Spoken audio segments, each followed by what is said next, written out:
Fracture de l'humérus, kinésithérapie et automobilisation, partie 2. Bonjour les amis, je m'appelle Sébastien, je suis kinésithérapeute. Vous êtes sur ma chaîne Santé de Fer, une chaîne où je vous donne tout un tas de conseils pour devenir acteur de votre santé. Donc si ça vous intéresse, je vous invite de suite à vous abonner. N'oubliez pas, si vous êtes sur YouTube, la petite cloche pour être tenu informé des prochaines vidéos. Et encore mieux, vous avez mes mails privés, le lien juste ici et en dessous dans la description. Nous allons donc parler des fractures de l'humérus, plus particulièrement des fractures de l'extrémité supérieure de l'humérus et encore plus particulièrement, donc on va aborder la troisième phase, donc après J45, puisque pour les fractures de l'extrémité supérieure de l'humérus, on considère qu'à 45 jours, il y a la consolidation qui sera faite. Bien évidemment, c'est une moyenne. Certaines personnes mettront moins de temps que ça, d'autres mettront plus de temps que ça, surtout s'il y a des complications. Et pour en savoir plus, vous avez ma précédente vidéo sur les phases 1 et les phases 2, juste ici et dans la description. Et donc, la troisième phase de J45 à 1 an, c'est la phase de récupération complète des amplitudes, de travail actif, de renforcement de l'épaule et enfin de proprioception et de réathlétisation de l'épaule. La rééducation après une fracture de l'épaule peut durer entre 6 mois et 1 an, voire même plus, selon plusieurs critères. Donc déjà votre âge, votre mode de vie, si vous êtes sportif ou pas, si vous fumez ou pas. Et oui, par exemple, si vous fumez, un autre inconvénient dû au tabac, c'est que ça ralentit la consolidation des fractures. Le type de fracture, l'éventuelle intervention chirurgicale, l'éventuelle apparition de complications, algodystrophie, etc. Ou bien encore donc, le stress, enfin donc de nombreux facteurs. Mais gardez courage, car l'assiduité dans votre rééducation quotidienne est la garantie de la meilleure récupération possible. Et donc dans cette dernière phase, après 45 jours, sauf contre-indication de votre chirurgien, on va pouvoir travailler tous les mouvements. Donc vous allez pouvoir commencer à travailler vos rotations et également à faire du travail actif, à solliciter vos muscles et petit à petit aller même jusqu'à du travail contre-résistance. L'objectif est de récupérer le plus de mobilité possible, le plus de force possible et de récupérer votre épaule la plus fonctionnelle possible. Vous aurez parfois l'impression de stagner car l'évolution est lente, la récupération est souvent longue, mais visez surtout la régularité. Notez également que chaque cas est différent, chaque fracture est différente et avec certaines fractures importantes, il est possible que vous gardiez des séquelles et donc certaines limitations dans vos mouvements. Mais l'objectif de la rééducation est que cette limitation ne constitue pas un handicap et qu'elle soit le moins perceptible possible dans vos activités de la vie quotidienne et même dans vos loisirs. Bien évidemment, les exercices des phases précédentes que vous pouvez trouver dans ma précédente vidéo juste ici peuvent être continués selon les prescriptions de votre kinésithérapeute. Donc cette dernière phase va s'articuler sur 4 points majeurs, donc la récupération complète des amplitudes articulaires, le travail actif, le renforcement musculaire et enfin la proprioception et réathlétisation de l'épaule. En théorie, ces éléments se suivent dans la progression, c'est-à-dire qu'il faut d'abord récupérer ces amplitudes articulaires, puis travailler en actif, puis enfin passer à du renforcement, puis de la proprioception et de la réathlétisation de l'épaule. Mais dans la pratique, en fait, tout ça se mélange un petit peu puisque le travail proprioceptif va servir également à améliorer le développement le renforcement musculaire, mais le renforcement et le travail actif favorisera également la mobilité, etc. Donc, on mélange un petit peu tout, toujours en s'adaptant à votre situation personnelle et à votre progression. Autrement dit, bien sûr, on suivra les douleurs qui sont provoquées ou non par les exercices.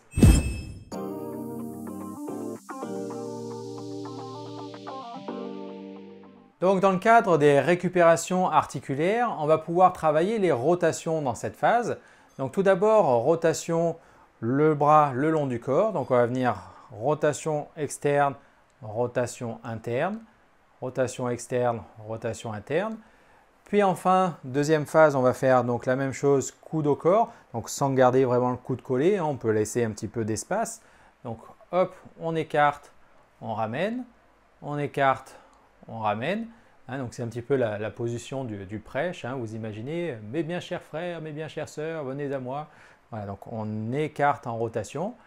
Ensuite, donc en progression, on va venir les mains sur la tête et on va pouvoir rapprocher, écarter les coudes, rapprocher, écarter les coudes. Et enfin, toujours en progression, les mains derrière la tête. Et pareil, je vais pouvoir écarter, enfin rapprocher et écarter les coudes. Ensuite, vous allez pouvoir passer aux mobilisations actives aidées à l'aide d'un bâton. Donc bien évidemment, plus vous allez avoir les deux mains proches, moins vous allez forcer sur votre membre atteint et plus vous allez écarter les mains et plus vous allez forcer sur le membre atteint. D'accord?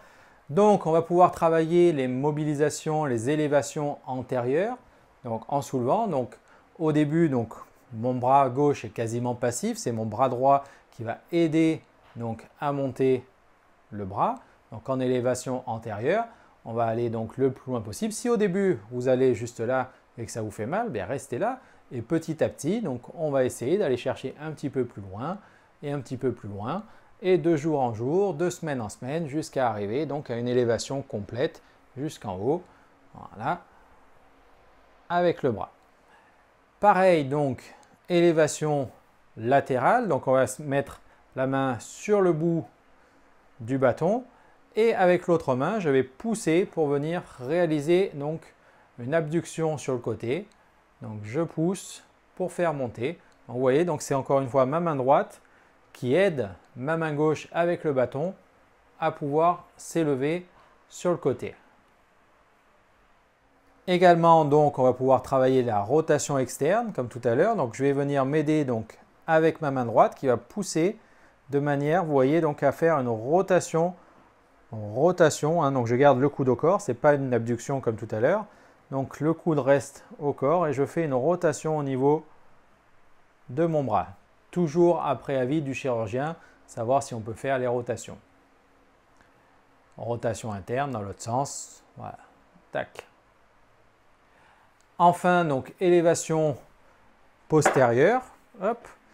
Donc, où le bâton va venir donc vous aider à tirer donc le bras vers l'arrière. Donc je m'accroche de manière donc à pouvoir soulever derrière.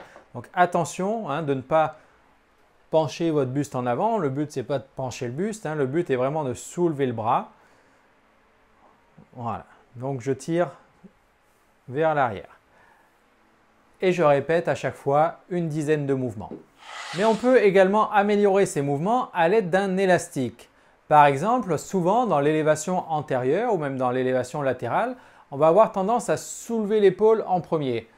On va faire un petit peu un mouvement comme ça, un petit peu bâtard. Ce qui n'est pas gênant au début, mais au bout d'un moment, il va falloir corriger ça. Donc pour cela, on s'aide d'un élastique. Donc pour vous aider, vous prenez donc un élastique fermé, sinon vous faites un nœud avec un élastique. Vous posez donc sous le pied, vous calez l'élastique sous votre pied du même côté que la fracture et vous allez venir mettre l'élastique, donc, hop, avec l'autre bras bien sûr, vous descendez si vous avez besoin d'aide, hop, vous mettez l'élastique donc sur l'omoplate, sur l'épaule, de manière à éviter de la soulever. Et vous pouvez refaire donc les exercices tout en gardant, grâce à l'élastique, l'épaule abaissée.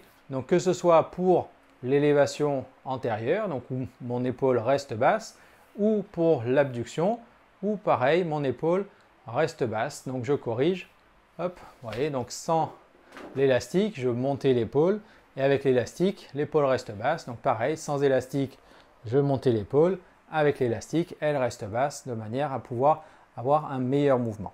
Deuxième possibilité avec l'élastique, ça va être de vous aider à réaliser donc un glissement de l'humérus sur la glène de l'omoplate, au lieu de rester coincé juste en roulement. Normalement, votre humérus réalise également un glissement.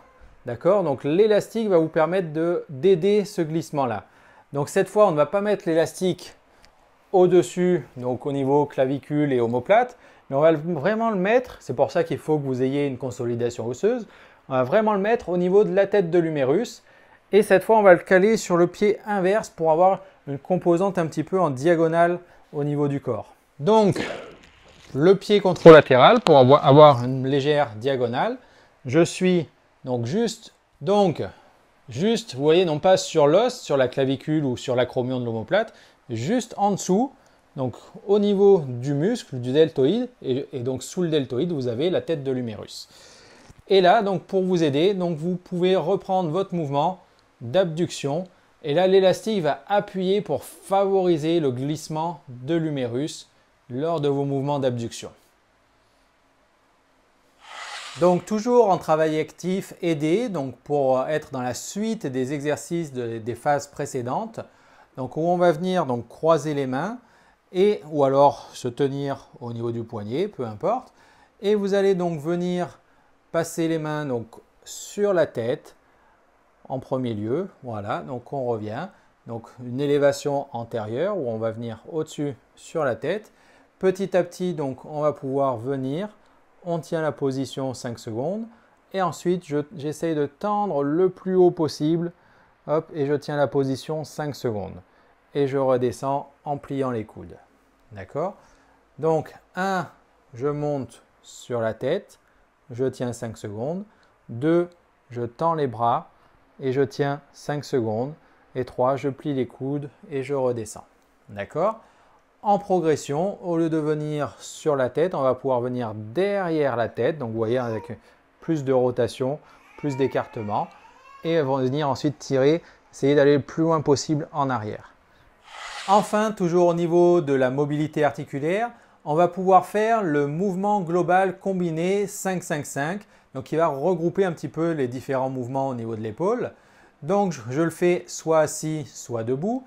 Je pars, donc je viens donc croiser mes mains devant le ventre ou devant la poitrine. Je passe donc les mains sur la tête ou derrière, tout dépend de votre progression.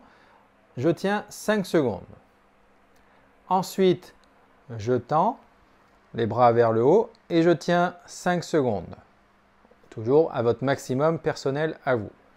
Je plie les coudes, je redescends, main devant le ventre et là j'écarte les mains en rotation externe.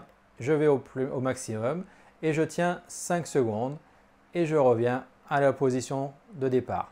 Donc à chaque fois 5 secondes, position intermédiaire, 5 secondes en haut et 5 secondes en rotation. 5, 5, 5. Donc je reprends le mouvement global. Donc je croise, je monte derrière la tête. Tac, je tiens 5 secondes. 1, 2, 3, 4, 5. Je tire le plus haut possible.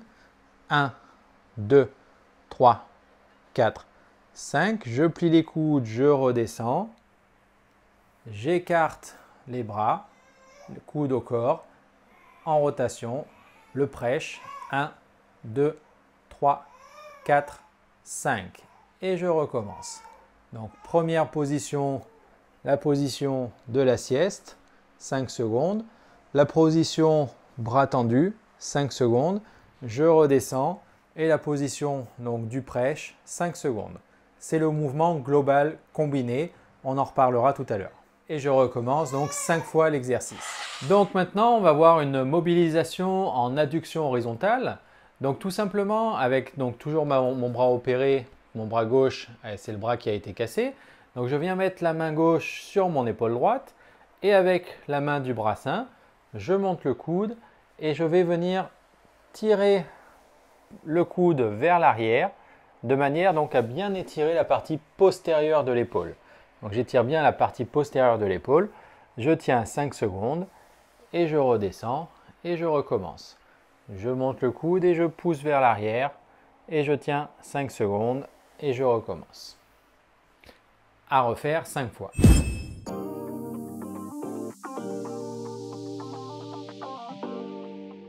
Concernant le travail actif, notez qu'entre chaque exercice de travail actif, vous pouvez refaire un petit peu de pendulaire comme on l'a vu dans les phases précédentes afin de détendre un petit peu le bras. On va donc commencer le travail actif avec un travail actif des abaisseurs de l'omoplate. Donc vous allez mettre vos coudes, donc vous allez être assis, vos coudes sur des coussins et vous allez donc pousser les coudes vers le bas de manière à écraser les coussins et on tient 6 secondes. 1, 2, 3, 4, 5, 6 et on relâche. 1, 2, 3, 4, 5, 6. Et j'abaisse les coudes. 1, 2, 3, 4, 5, 6 et je relâche. 1, 2, 3, 4, 5, 6 et ainsi de suite. Vous recommencez 10 fois. Donc attention, c'est pour ça qu'on le fait des deux côtés, c'est plus simple. pour éviter d'avoir à vous pencher, hein, ce n'est pas le corps qui se penche sur le côté, ni à pousser l'épaule, pousser vers l'avant, hein, c'est vraiment de pousser vers le bas. Hein, c'est-à-dire si je me mets de côté, donc vous voyez vraiment mon épaule qui va descendre. Je baisse l'épaule pour enfoncer le coussin. Donc je baisse, c'est un travail vers le bas. Hein, ce n'est pas un travail d'affaissement du corps, ce n'est pas un travail de pousser le coude vers l'avant, hein, c'est vraiment de pousser le coude vers le bas comme si je voulais planter le coude dans le sol. Et je maintiens 6 secondes, contracté.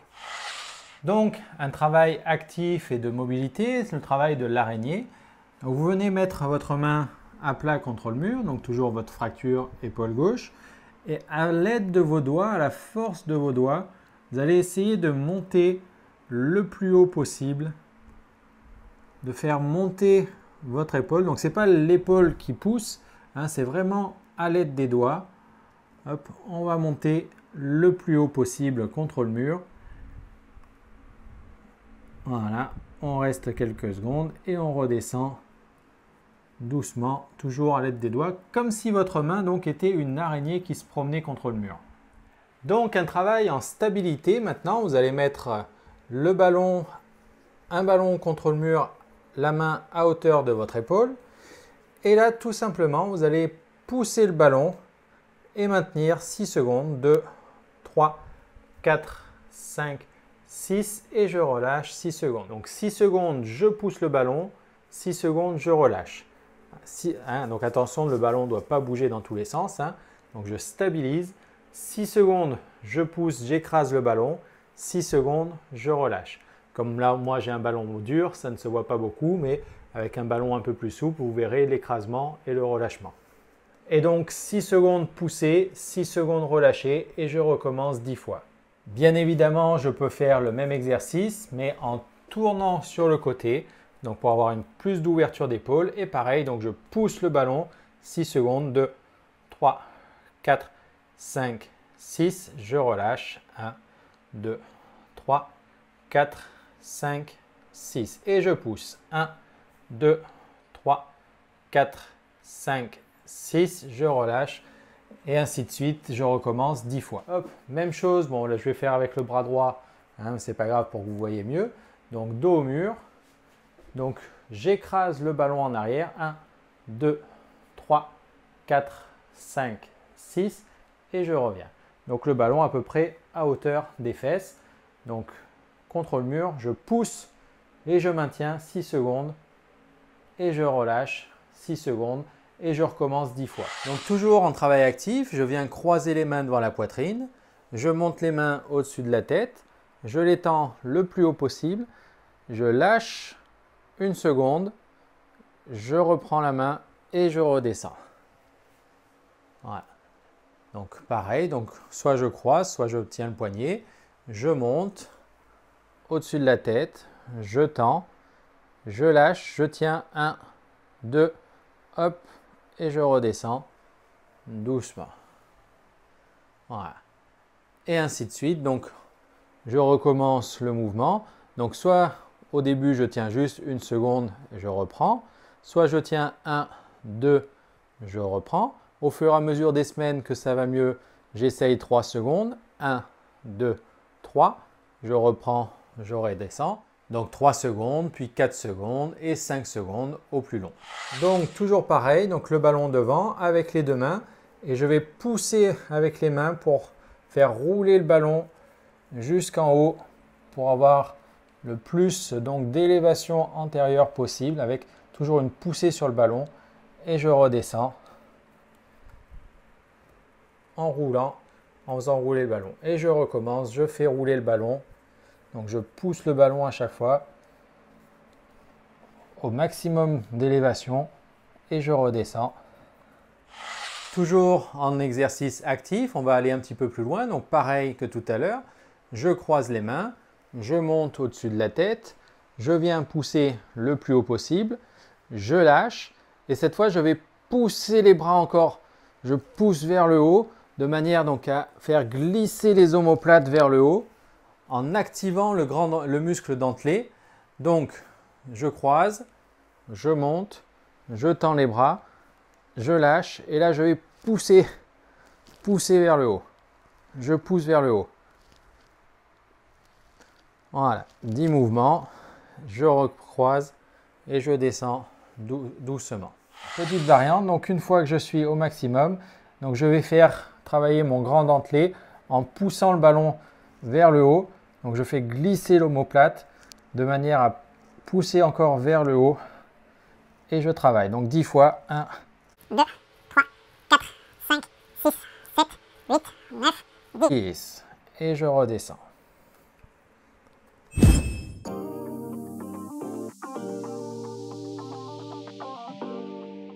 On passe donc maintenant aux exercices de renforcement musculaire que l'on attaquera en moyenne à peu près au 3e mois, vers la fin du 3e mois et qu'on poursuivra en général jusqu'au 6e mois. Globalement, avant de réaliser des exercices de renforcement, donc de travail contre résistance, il vaut mieux déjà être capable de lever le bras tout seul sans douleur ou bien également de réaliser le mouvement global combiné qu'on a vu tout à l'heure, donc où je monte, hop, j'écarte les coudes, je tire devant, je redescends, rotation externe. Voilà, donc ces exercices-là sans douleur. Donc un exercice que vous pouvez travailler soit allongé, soit debout, va consister à avoir avec un élastique, à essayer donc d'avoir une composante d'écartement de l'élastique pour travailler donc musculairement et de venir faire l'exercice qu'on connaît bien maintenant. Donc de venir hop derrière la tête, puis ensuite tout en l'air, toujours en gardant donc cette contraction musculaire d'écartement au niveau des bras. Et je recommence, hop, je viens derrière la tête et je monte plus haut possible et je redescends toujours donc en contractant, donc en ayant l'élastique en composante d'écartement. On réalise le mouvement une dizaine de fois. Donc deuxième exercice de renforcement, toujours donc avec un élastique, où vous allez venir donc les coudes au corps et chercher la rotation externe, donc contre la résistance de l'élastique. Donc je viens, hop, je tiens 5 secondes, 2, 3, 4, 5, je relâche, je reviens en position neutre. Et on recommence, j'écarte, 1, 2, 3, 4, 5 et je reviens en position neutre. Et donc je fais le mouvement 5 fois. Donc toujours travail contre résistance avec un élastique que vous fixez fermement, une poignée de porte. Bon, normalement vous mettez en face de la poignée, moi je me décale pour pouvoir filmer. Et où vous allez travailler donc le tirage des omoplates pour resserrer les omoplates. Donc vous venez, donc un élastique dans chaque main, les bras tendus ou pliés, les coudes relativement au corps, vous allez venir tirer, rapprocher. Donc attention, ce n'est pas les coudes qui partent en arrière, hein, les coudes viennent au corps et c'est vraiment les omoplates que je vais resserrer. Donc rappelez-vous, donc je serre les omoplates contre résistance.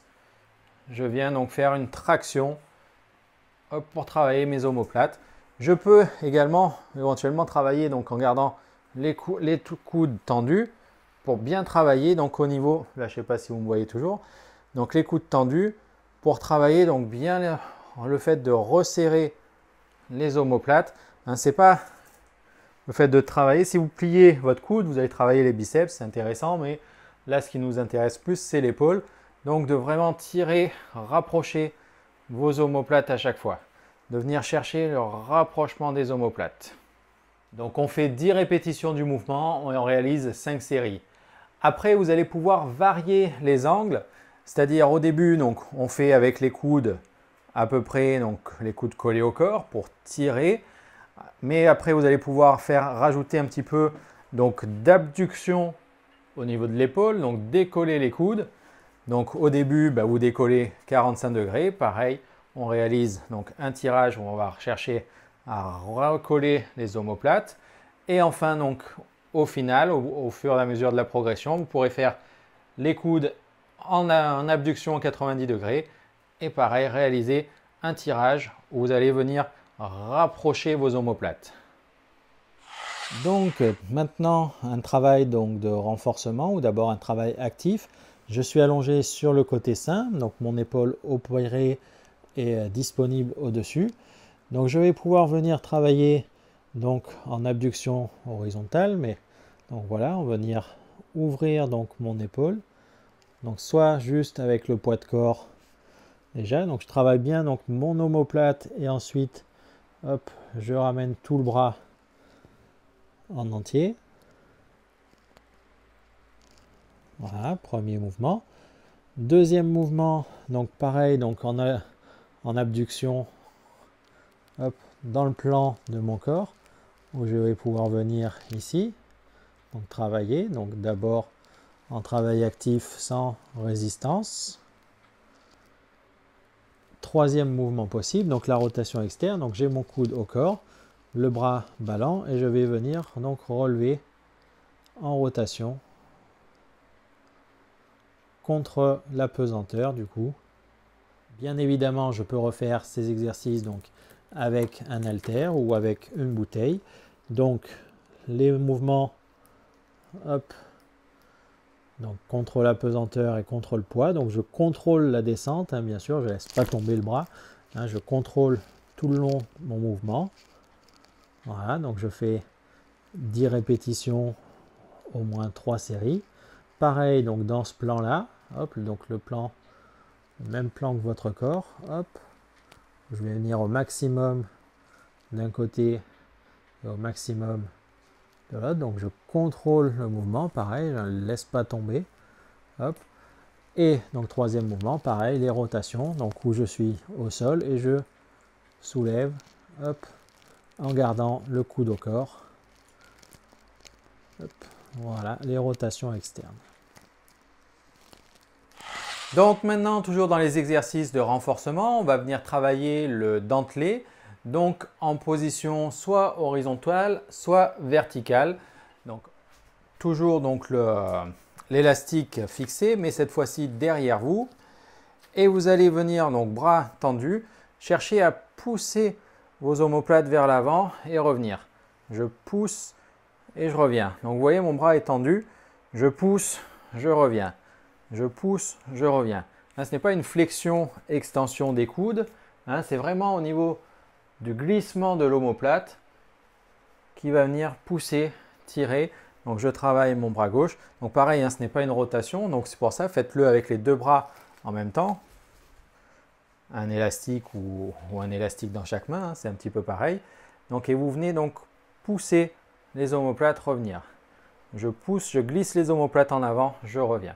Donc on fait une série de 10 et on fait 10 répétitions et on fait 5 séries. Donc soit debout, donc je cale l'élastique sous les pieds et je viens donc toujours comme d'habitude, je joins les mains, hop, main derrière la tête, je tire vers le haut et là maintenant je vais réaliser un glissement des omoplates de manière à faire travailler donc mon dentelé dans une composante verticale.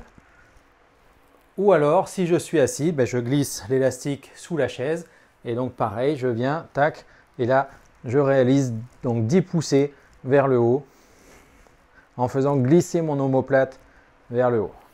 Toujours dans le cadre des renforcements, donc avec des haltères ou à défaut donc des bouteilles d'eau.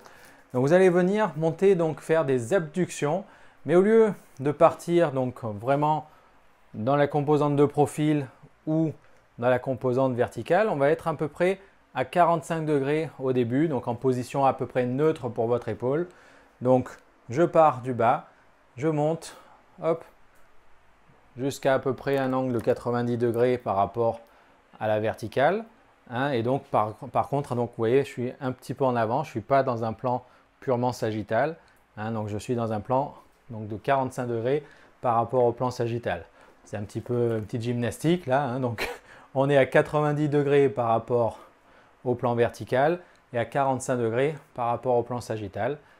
Et donc je réalise 10 répétitions et 5 séries.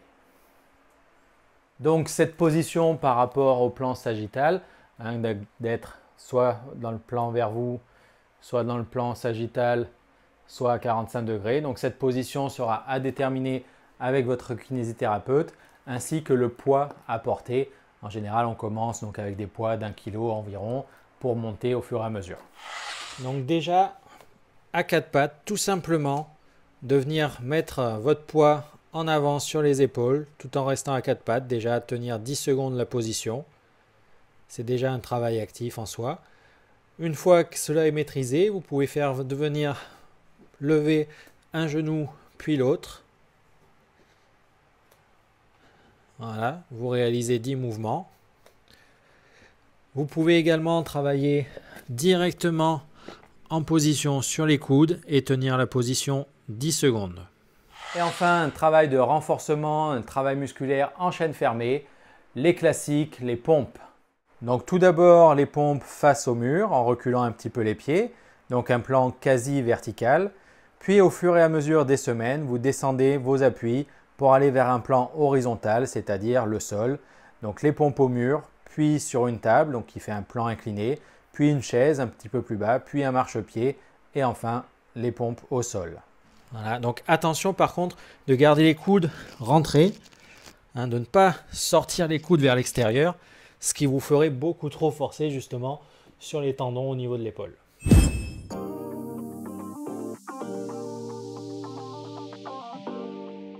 Donc pour venir travailler la stabilité de l'épaule, vous allez faire ce qu'on appelle le bird dog. Donc vous allez tendre la jambe du même côté que votre fracture. Donc vous tendez la jambe arrière et vous levez le bras opposé. Donc pour venir travailler en force et stabilité sur votre épaule qui a été fracturée. Et on tient 10 secondes. On peut changer de bras pour avoir un travail équilibré au niveau du dos. Et on recommence, hop, 10 secondes. Et on réalise au moins 5 séries. Donc maintenant, dans cette phase de réathlétisation, on va pouvoir refaire les classiques pompes, mais cette fois sur des plans instables, toujours en suivant la même progression. Donc d'abord contre le mur, ensuite un peu en plein incliné, et enfin travail au sol sur des plans instables comme un ballon sur le mur, ou bien un ballon de clin en incliné, ou encore donc un ballon au sol. Ou bien encore donc tenir hop, sur plan instable et les pompes sur plan instable. Autre exercice de réathlétisation de l'épaule, on va travailler avec un élastique fixé au mur. Donc, hop, vous mettez face à la fixation. On attrape donc bien l'élastique. Donc, premier exercice, je viens donc les épaules 90 degrés et je travaille ma rotation externe pour revenir donc en position de chandelier. Donc je réalise 10 répétitions. Deuxième exercice, donc pareil. On va venir donc les épaules 90 degrés, rotation externe, donc la position du chandelier. Et en restant dans le même plan, donc je vais venir tendre les bras le plus haut possible et revenir dans cette position de chandelier. Donc toujours en gardant cette composante, donc les omoplates qui se rapprochent. Hop, et je vais travailler donc l'élévation et revenir en position de chandelier, donc en rotation externe. Je n'ai pas les poignets vers l'avant. Je travaille cette rotation externe. Hop,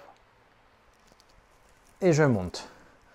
Voilà. Donc, autre exercice, un petit peu plus de proprioception avec un ballon qui rebondit, soit un ballon de clin, soit un autre petit ballon. Vous allez en élévation maximum et vous faites rebondir le ballon contre le mur. Hop, et vous essayez de garder la position ou alors de venir descendre petit à petit sur la et de remonter en faisant donc toujours des petits rebonds. Hop, pour travailler la stabilité de votre épaule.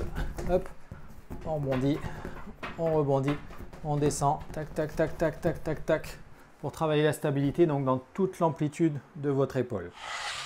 Autre exercice, donc toujours avec un ballon qui rebondit. Donc soit à deux mains, je me laisse tomber, hop, je stabilise la position. Hop, je stabilise. Ou alors même à une seule main, hop, je stabilise.